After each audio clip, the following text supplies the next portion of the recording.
This is the most delicious fried chicken I've ever eaten, and I'm going to teach you the secret.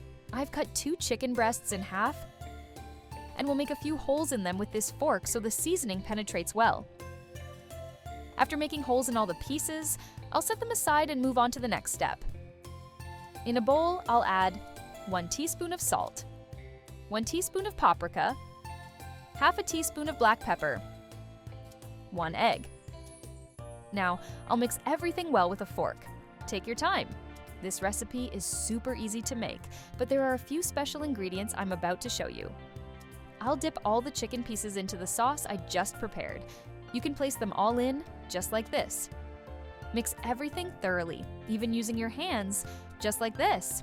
You'll see how this is one of the best ways to enjoy delicious chicken. Now, for my favorite part, I'm adding 150 grams of Doritos to this plastic bag. This ingredient is special and will completely transform the flavor of your recipe. I also love making recipes with Doritos. The flavor is incredible. You should try it at home. I'll use a meat mallet to crush this portion of Doritos into fine crumbs. You can leave them in smaller pieces. It's easier to coat the chicken this way. The more you crush, the finer it gets. Next, I'll transfer all the Doritos crumbs to this bowl. I'll use this spoon to level them out in the dish. Now, I'll coat each piece of chicken thoroughly in the Doritos crumbs. Make sure to coat both sides well. Have you ever coated any type of meat with Doritos before? Go ahead and try it at home.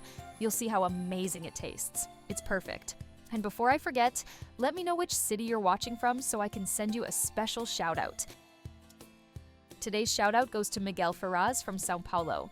I'm so happy you're enjoying our recipes. I love sharing unique preparation methods like this, all with a touch of exclusivity.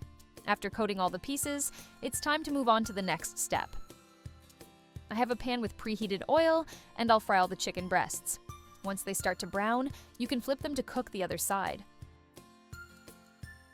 They'll turn out like this. Now it's time to transfer them to a plate and enjoy this deliciousness. Look how wonderful they look, with a perfect golden crust.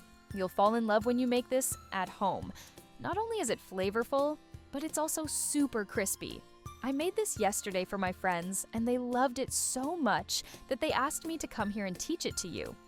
The best part about this recipe is that you can prepare it in no time and with just a few ingredients. If you liked this recipe, you'll love my upcoming tips. I still have many more special recipe secrets to share, so stay tuned to the content and don't miss a thing.